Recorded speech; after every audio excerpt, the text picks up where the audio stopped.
Failures that I think are true failures are when you start to repeat mistakes. Because it's always okay to make mistakes because you never know. But if you start repeating them, then that's a sign that something's going wrong. This is Aon at the Top, where we explore the journeys of today's most influential C-suite and board leaders.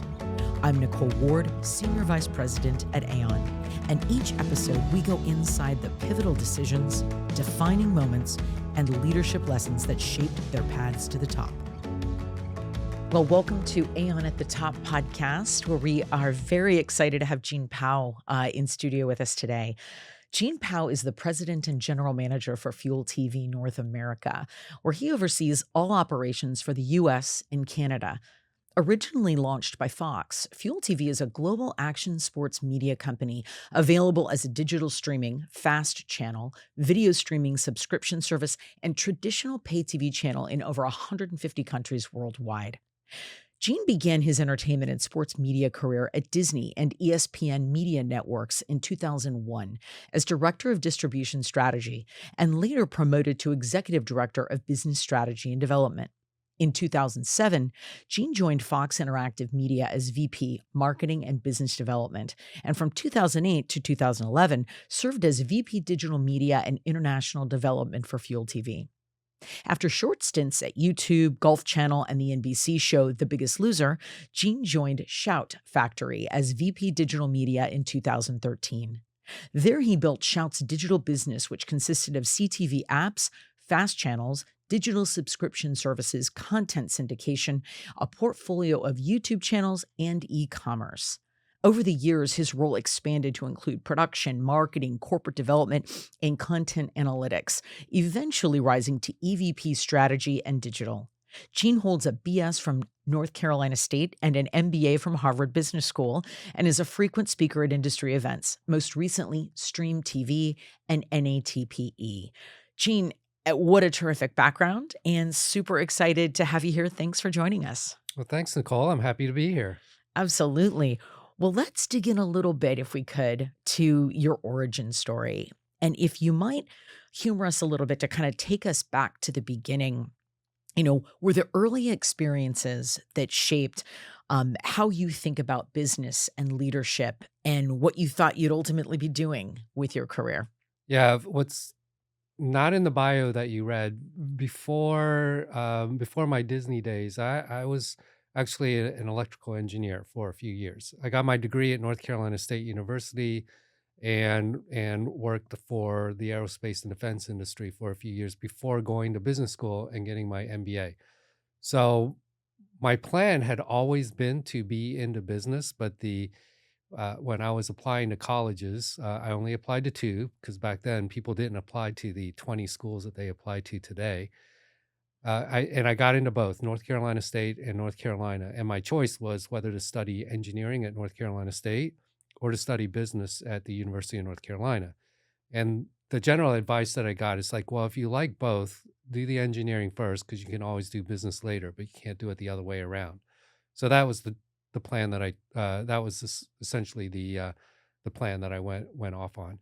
And there's a lot of people in the industry that have done that, engineering undergraduate, but most of them have gone more quickly into business, either through consulting or some other finance work than I did. Took me a few years. But then after business school, I went to business school, and then after business school, the experience there sort of opened up a whole new world. And so I saw that was far more than just working in the aerospace and defense industry. And I ended up going into the internet. And that was when, 1997, the internet was just getting started. And I worked for some internet startups and internet consulting companies.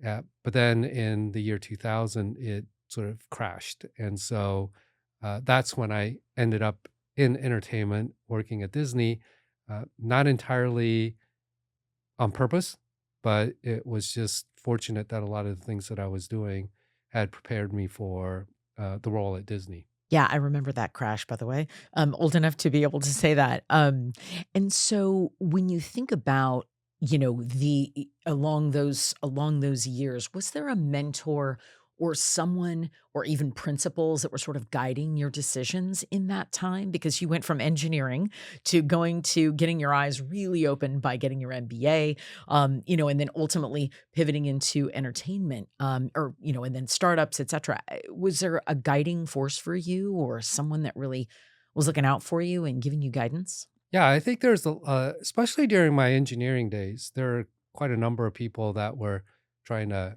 help coach me in my career. And I remember distinctly there's this one program manager. He was pretty senior, and he knew that I was going to business school, and he was trying to convince me that I should put it off. I should stay and continue working. And the words that he said was that I can't promise that you will be successful or you will have the that you'll get promoted or and all that. But what I can do is I can put you in harm's way. And those was his words. Like he could open the doors, give me the opportunities that could lead me down that path. There are no guarantees, but if you don't get the opportunity, then it's never going to happen. So I've remembered those words throughout my career. It's like looking for people and situations that will give you those opportunities or get in harm's way. Very, very cool. That sounds very pivotal and helpful. Um, in terms of media, where obviously you've ended up, there has been so much disruption in media, especially over the last 20 years. What has the environment taught you about adaptability as a leader and what you've sort of seen occur over the last couple of decades? Well, I think people that are by nature adaptable and can thrive in a variety of situations will do well in industries that are facing disruption.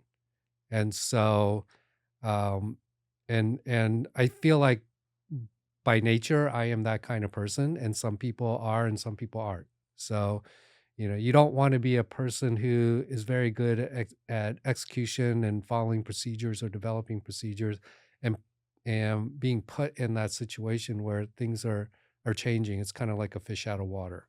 But then on the other hand, if you have people who are very flexible, adaptable, or thrive in those situations, you don't want to put them in a rigid environment either, because then they'll feel like they'll get stifled and they won't be able to do their best work.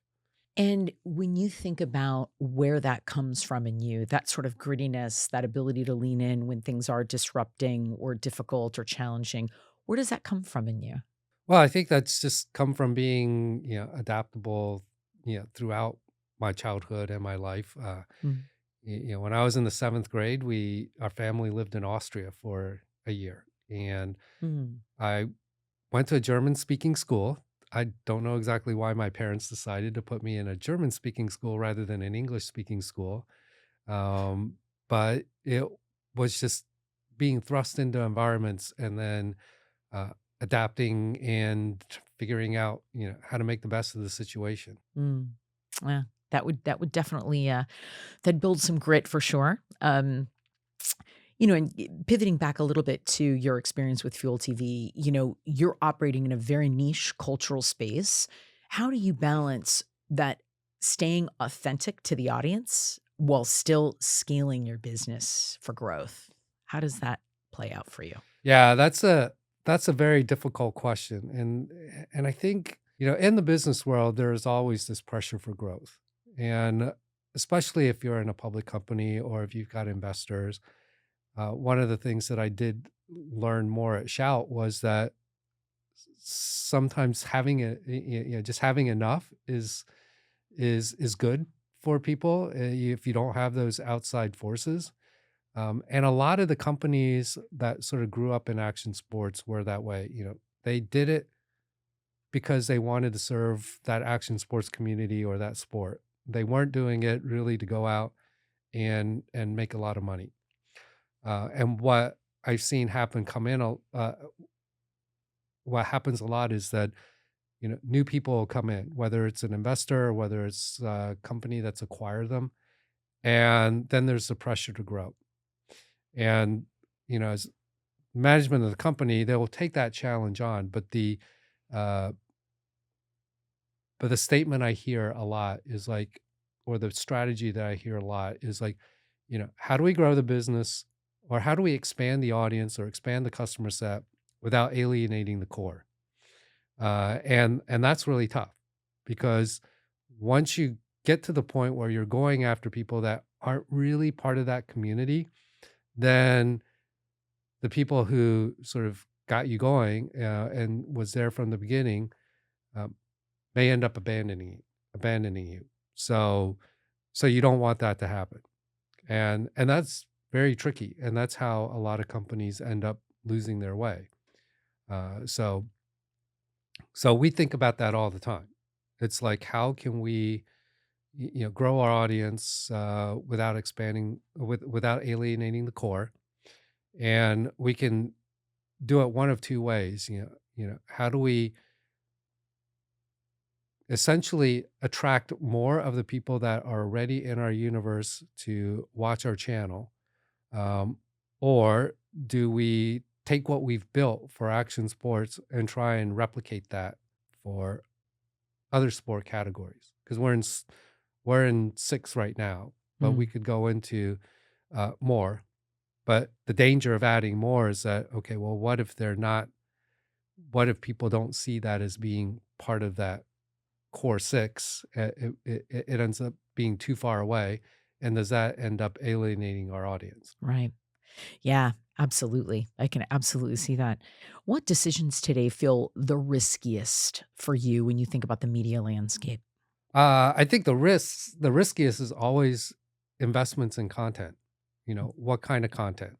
And they say you can't engineer a hit, but how do you mitigate that risk? And and then also, it's, you know how much is enough? You Everyone says that, sure, you can do more if you had more money, if you had more resources, if you had more people, um, but you you don't have unlimited funds and resources.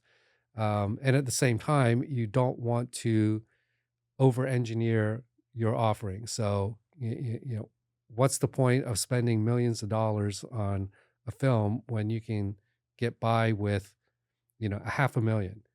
So I know a lot of companies like to say, we want to be the best, or we want perfection. I changed that just a little bit by saying we want to be good enough. We don't want to overinvest, because that's money that we could have put somewhere else, or resources that we could put somewhere else. So we make a lot of decisions in terms of like, okay, if we were to add this component, will it move the needle? So, Mm. like, if you've got a B-list star, for example, and you have to pay a lot more for an A-lister, is it going to move the needle? And in some cases, it will. In other cases, it won't. So, um, so there are certain genres, like horror, for example, where talent is not as important. But if you're doing a rom-com, then talent's going to be very important. All about discerning, right? Interesting. And, Field TV, you've gone through so many evolutions and ownership structures. As a leader, what did those transitions teach you about resilience and sort of long term vision? Yeah, when you have different owners, they have different objectives in terms of uh, what they want to do with the company. So, uh, a lot of times it is really understanding their vision and seeing if your sort of values in your career align with that. And I've told people this throughout my career that, when the objectives of the company align with your career goals and objectives, then you've got a perfect fit. You don't even have to, you don't have to motivate people all that much to do their job, to do their best job, because they're already intrinsically motivated. So in my mind, the challenge is always like, okay, well, how do I find that person that is at the right place at the right time with the right set of objectives is going to meet what the company needs. And uh, and it's okay to say that this company has evolved to the point where it doesn't make sense for me, which is why I left Fuel the first time. It was just they were transitioning the channel into more than just action sports. And now it's Fox Sports 2. So it's completely out of action sports. Mm. And it just didn't align with my objectives at that time anymore. And, as a CEO, when you're building something, especially building something in a competitive space, how do you know when to double down versus pivot? Well, that's a good question. First, you get as much feedback as you can from whatever sources, whether it's data on your business, whether it's colleagues, customers, suppliers. Recently, I've leaned a lot into AI, just going on to Chat GPT or Google Gemini and asking that question and saying, well, what's going on with my business? And you put all the inputs in there. And it's become a very powerful tool. I don't believe everything it says, just like I don't believe any one person, everything that they say, because not everyone gets the right information. So, and then at the end of the day, it just comes down to your gut also. You have to trust that you've developed enough intuition over the years that you can interpret the information that you're getting from the outside, but then at the same time be able to internalize it and match it up with your experiences and what you've seen in the past. And a lot of times that you know, I have seen that. It's like the outside world might be saying one thing, but I've seen this for 30 years. Mhm. Um, it's their patterns emerge, and unless you actually live through it, you can't see all the pieces of the puzzle. It's almost the getting to the point of that mastery of, or the art of it, right? Or like you say, you can sort of even subconsciously recognize the patterns and just intuitively know what that right move is, but that does take years of experience. But if there were lessons, leadership lessons that you think executives, maybe outside of media, could learn from building brands around culture and community, what would those be in your mind? Well, I think the first would be the team that you're working with, whether it's the team that you're hiring or the team that you're inheriting or the broader team. Say, like for example, the if you're the CEO, it's the executives underneath you, but it could also be the board. It could also be other peers in the industry, uh, and it's having that network to be able to have sort of candid conversations about things. Not just people telling you what you want to hear. People who can actually critically tell you what's happening with your business, so that you can get information about and make those decisions that make sense for your business. And they don't even necessarily have to be in your industry as well. I have a group of friends, business school classmates. We get together every year, and we all work in different industries. But when we start talking about the stories and the events that are going on with our respective companies, I can see how they apply to my business, Mhm. even though they're not one to one. But there are lessons to be learned. Right. I love the quote, and I've shared this before on the show, but that everyone we meet knows something that we don't. And I think the underpinnings of what I'm hearing you say is that there's always something to learn, and we surround ourselves by folks that are not yes people, but that will give us that critical, that honest feedback, that candor, almost like you say, sort of an advisory board. That's really critical, right?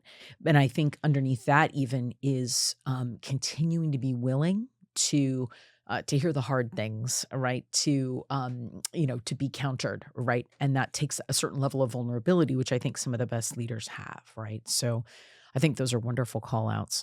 Um, you know, I've every guest that comes on the show, I quote my great grandmother and I ask them this question. My great grandmother says that poop makes great fertilizer.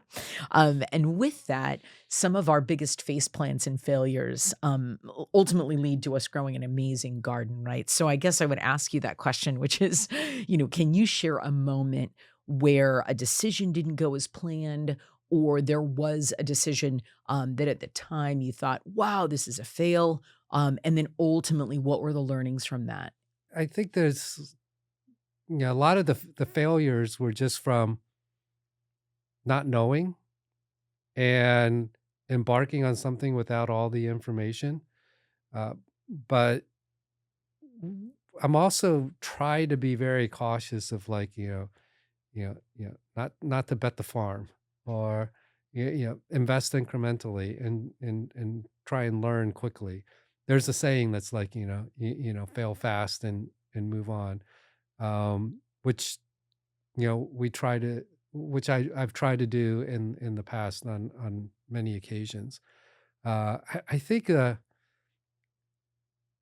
failures that I think are true failures are when you start to repeat mistakes, because it's Mm. always okay to make mistakes because you never know. But if you start repeating them, then that's a sign that something's going wrong. And at Chout, one of the things that started very early on was wanted to create apps for our services. So it's basically a streaming app, and it really didn't do that well. Um, Not compared to some of the other things that we were doing. So we sort of focused our attention in that area, and so the apps never really got anywhere. Uh, Later on, we were finding that some of the other companies were having relatively good success with their apps, and so then the question was, well, can we replicate their success, or did we miss the boat? But we went ahead and tried to recreate the apps and see if we would have more success, and nothing really happened. Mm. On the one hand, I would see it as a failure in the sense that the first time we sort of missed the boat because we just went in half-heartedly. Um, and then the second time it was a failure because we were just too late to the game and never could really catch up. But at the same time, we did it in a way where it wasn't like a catastrophe for the company or even the business. Um, but we did learn a lot through those exercises, both in terms of the market itself, as well as our ability to execute, to be able to actually try and build a product and grow that part of the business. Well, Aon, we're a massive risk advisory firm. And so I have to ask you a question about risk. And I wonder, because I think it underpins some of what you just shared, how do you think about risk? I mean, and appetite for risk, especially when the stakes are really high. What's your thinking on risk as a CEO? Depends a lot on the industry and the market that you're in, but if you were to look at Shout Factory and Fuel TV, these are basically mid market companies with some cash flow. So it's not like a startup where you're potentially putting in a lot of money and you're hoping for huge returns. And at the same time, you're not a large conglomerate. So the way I typically look at it is, how can I invest in opportunities that have meaningful upside potential, but at the same time mitigates my risk, mitigates my downside, basically. So I'm not willing to take big swings, but at the same time, I'm willing to take somewhat safe bets, especially those that I can see have potential for really high returns. And pivoting a little bit to culture and teams, you from a leadership perspective, how do you build team? Well, the first thing I look for is alignment and fit. The people who are interested in the work that we're doing, it's this, and the role is a fit for what they want to do, as well as what they've done in the past. But I also think what's really important is that to make sure that they're in the right stage of their career too, because you don't want to hire people that are overqualified or underqualified. Um, so that is one. The other is I really look for people that I can trust more than the skill set. Mm. So the people that I trust are people that not so much that they're going to stab me in the back one day, but more that they'll be able to do what they say they're going to be able to do. Because you never really know from a resume and from a 1 hour interview, even if you've got multiple people interviewing. But if you have worked with the person in the past, that to me is the number one sign of whether it's someone I want on my team or not. The second would be referrals from people that you trust. So, so that's why I feel like it's very important to build a network, to make sure you have a source of people that you can constantly bring in. And it's funny when I first got on LinkedIn and I was networking, it was more about how can I find a job, and now I use it more for how can I get people through my network. And one of the challenges that I face is like most of the people I know on LinkedIn are my level. So how do I find um, you know, more sort of mid-level executives Mm. and even entry people to come join. And so I've been making a concerted effort to try and connect with more junior people on LinkedIn rather than just the people that my peers in the industry. And if you had to disclose what a leadership trait is that you've really worked on developing within yourself over time, what would that be? Oh, that's an easy one. It's my communication skills, and it is not just around sort of like public speaking, but it's one-on-one communication. It's um, the right level of communication and the amount of detail. I remember early in my career, and this is a trap that a lot of people fall into, is that they they put together reports and presentations that are highly detailed. When they talk in meetings, they get into the weeds really quickly. And I've gotten to the point now where it's like, okay, well, how can I make it simple? And once I make it simple, how can I make it simpler and to get the point across? And also the repeat factor. It's saying the same information over and over, maybe in different ways. But there was one quote, I think it was from Jack Welch, that I read of his. It's like when you've said something so many times over and over that you are sick of it, then maybe you're finally starting To to get get the it. message out. I love it. Yeah. I also love what you said there about oftentimes the most elegant solution is the simplest. And it's so difficult. And myself as a leader, I've experienced the same thing where folks want to complicate things or not even with intention, just inadvertently, it's just too many stuff. As opposed to, like you say, that really reductionistic sort of simple crystallization. And that is something that people can really rally around usually, right? So no, I think that's wonderful learning. Yeah. And And I think mm, communication is one of those things that you can always get better at. I mean, mm. you can become a subject matter expert in at some point. Um, but I don't think you ever truly master communication. So I'm always looking to improve in that area. I absolutely agree. And when we think about, you as a, from as a high performing executive, you're running a massive global, media brand, and that's obviously got some intensity to it.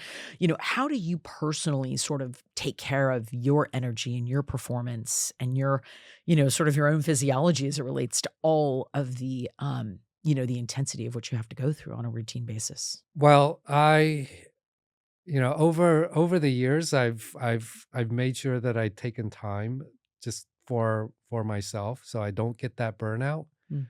Um, I think in society today, there's this sense that you always have to be doing something. Like people are always saying that they're too busy and they don't have time for this or they don't have time for that. I actually see that as a red flag. It probably means that they're not being as efficient as they should be.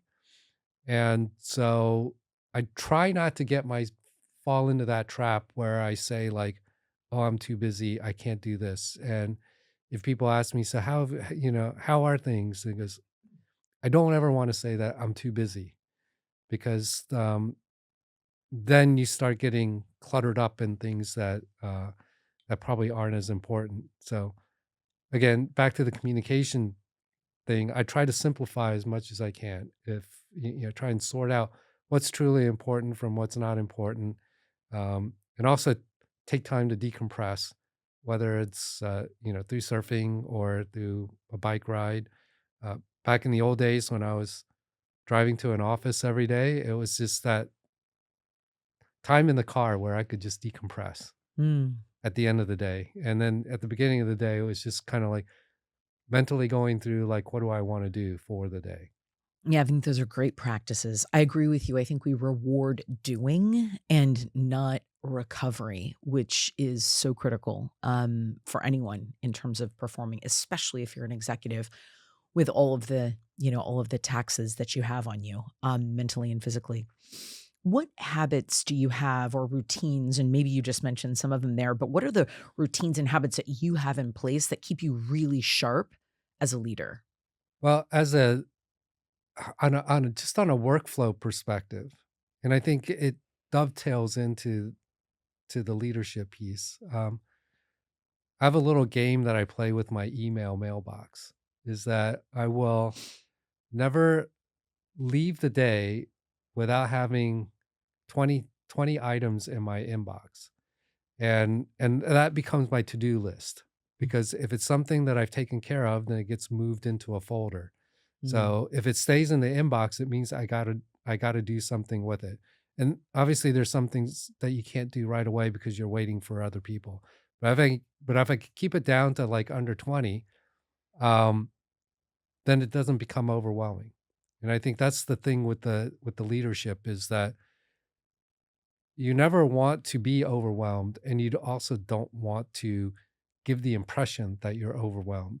Because when people look up to a leader, they want to know that the leader is in control. And if the leader appears frazzled or um, cannot manage his or her activities, then people will lose confidence. So so again, not getting frazzled, not being cluttered, having too many things on your plate, focusing on things that are that are important, and trying to delegate out the decision making of other things to other people. To me, that's really the key. Very, very good points. And when you think about your industry, what's your outlook and vision for the future? Where do you see sort of media consumption heading over the next 5 years? Media consumption right now has never been messier. It is total chaos, and at the same time, people want to watch certain things, but it's so complicated to get to it. And I'll give you the example of my mother, and I'm trying to help her watch the things that she wants to watch. It's great that she has access to be able to watch different types of programming, mostly native Chinese programming, through YouTube or through over the air broadcasts or through um, different different services that are out there, but they come in so many different ways. Like with her TV, it's internet connected, but I've got a broadcast antenna attached to it, and she has to watch some of her content on YouTube, and it's for her, an 86-year-old woman. It's a lot. It's even a lot for me. Um, So now all my calls that I get from her is like, "I wanna watch this show. How can I get to it?" Because, "Okay, mom, if you remember, this is what you need to do. You need to go to, your remote, go t" and it's not just the TV remote. I have to tell her it's the red remote. Use the black remote for this. Use Right. the red remote for this. Switch the input. Go Yeah. to YouTube, and then, Oh, log into your account, and that really drives her nuts. bless her heart. So at some point, it's gonna be I go back to the days of, like, like Star Trek, if you remember, like, everything was video there too, and you go to a video monitor, and you actually had to put in these cards that had storage on it. You don't have to do that in today's world. You just go to the monitor and you just say, "I wanna watch whatever," and it will come on. And I think that's the world that we're moving toward. And I think everyone sees that, which is not really that difficult to see. But what's hard to see is what path are we gonna Mm, take to get there? Is it gonna be the device manufacturers like Samsung and Vizio? Is it gonna be the sticks like Roku and Amazon Fire? Is it gonna be the services like Disney Plus and Netflix and Amazon? Uh, or is it gonna be YouTube that ends up being the de facto platform and everyone just goes to YouTube and can say, "I wanna watch the Bears play the Giants," mm. and it would just come on. Um, we don't know what path, but I think the future is going to be where someone can just basically speak into a microphone and say what they want to watch, and it will come on. Yeah. Aggregation, right? Hmm. On so many levels for so many things, right? Whether it's healthcare, whether it's devices, I agree with you there. Well, when you think about Fuel TV and the future of Fuel TV, what excites you the most right now? Well, I think what excites me the most is that we're basically a brand, a media brand.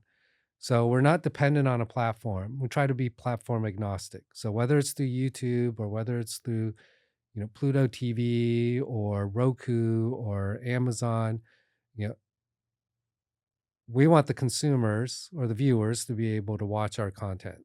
And so, um, and because the landscape of content is so great, it's really hard to find anything. So, Fuel TV, we want to be sort of the curator of the best action sports content out there, regardless of whether it's a live competition, an action sports film, or a television series.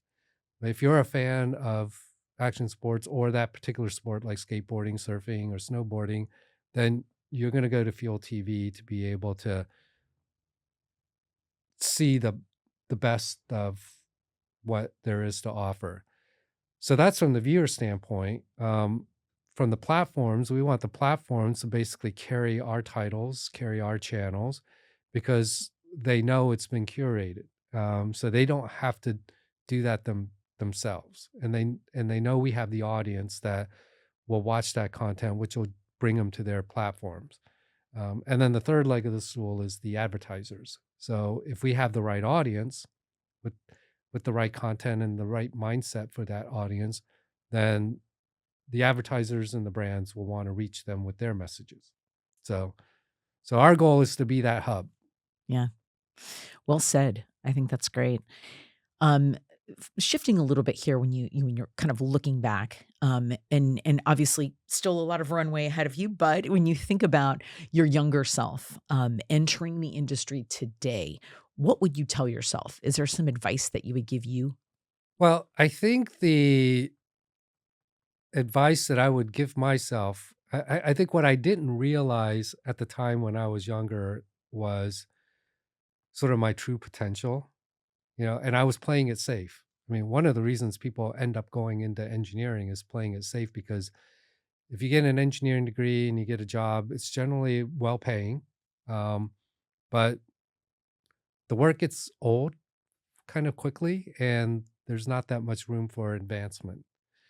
Um, so if I were to tell myself, my younger self, would be to take more risks, would be to go and you know take that job that doesn't pay as much but has much more potential later on. Um, maybe working in the entertainment industry rather than working in the aerospace and defense industry when I first came out of school, I would have told myself to do that. But realistically, when you're 25 years old, you don't know where you might end up. So So it's true. a really it's a really tough choice to make. And you also have like parental pressures and other people that's giving you advice, and you know that person that wants to be the actor, right? Or the professional athlete. um yeah, I feel like the second you tell that person, you know, maybe you should play it safe and come up with a backup plan, I think you just kill their chances of reaching that stardom, because then they can't dedicate 100% to that craft. I think that's a great point. Take more risks, younger self. I think that's wonderful. And if there are mid-level managers or aspiring C-suite that are listening right now, which is certainly a portion of our audience, what guidance would you give them if they're aspiring to be a CEO or a CLO, a CHR, fill in the CXO, if you will? What guidance would you give them? Early and mid-career, I tell myself there's 3 things that I was looking to build. One is the experience, and I think that's what most people focus on. It's like, okay, what can I learn? What skills can I learn and stuff? But the second and third, I think, are more overlooked. The second is building your network. And that's why I think, like, if you have the opportunity to work for a large company, um, you should try and take advantage of it, because at a large company, that's your best chance to build your network. Because you've got, like when I was at Disney, I was there for 6 years, um, and and I just met as many people as I could at Disney and tried to work with as many people as I could, because they eventually go elsewhere, as do Absolutely. you, and then now all of a sudden you've got a vast network within the industry. When you're working for a small company or a startup, um, it's very hard to get people's attention. But if you're somebody from Disney and you're calling, they will pick up the phone, so to speak. And the third one is credibility, and credibility is not necessarily just what you know and what you're capable of doing. I call that experience, but it's just those points that you have on your resume. So in my mind, when I was at Disney, my goal was just to work there for 5 years. Don't get fired, don't get tempted away by some other job, because I think that 5 years gives you a certain amount of credibility that says, like, okay, I'm a entertainment industry uh executive. Still a junior executive at that point, but at least I can say I'm an entertainment executive. If you've only worked at, say, like, there for 1 year and then you go somewhere else, I don't think you've established yourself enough. But then also, like, 5 years and 6 years, I don't think there's that much of a difference. I think 5 years and 10 years, there's a big difference. So I can say I'm a 10-year studio executive, which has more credibility, so to speak, than the 5 years. Now, it doesn't matter what I could be doing during that time. Um, that's less important. But to me, the more important is, like, you've got that name, or you've got that sort of that that credential, so to Hmm. speak, Sure. that you can rely on. So once you've built those 3, and it takes roughly about 10 years to be able to adequately do that, then you've more or less defined yourself. Like, okay, here's what I know, here's what I've done, and here's the people that I know. And then you can just leverage that for your next phase. Hmm. So I feel like, I'm in that next phase. It's like all the things that I've done in the past have set me up for what I'm doing right now. Sure. All stacking you to get you where you are, Hmm. right? Interesting. And, you know, uh, what does success mean to you today? And how has that definition changed for you over time? And would you say you are successful? So, three-part Yeah. question there. No, my father, when he was about my age, had told me that he felt like he had a very successful life. And, he was successful professionally. He was successful, sort of financially, like, he made enough to have a comfortable living.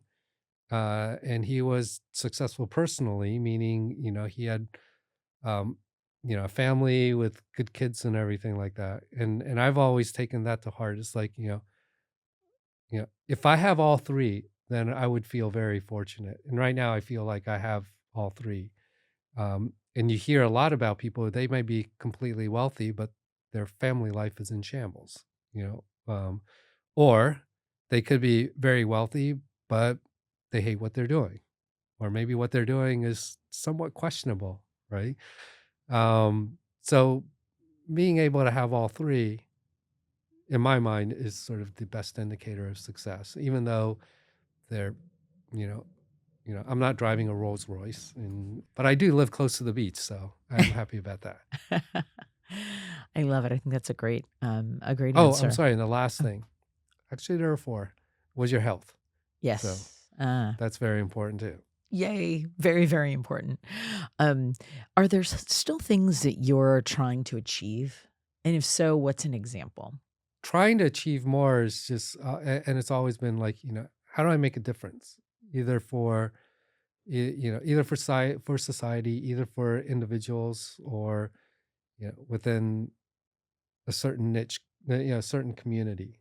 So, and I think that changes over time too. It's like, when you're younger, you think, all right, I'm going to change the world. And then, reality kind of sets in, and you realize there are limitations to what you can do and what you, have the abilities to do.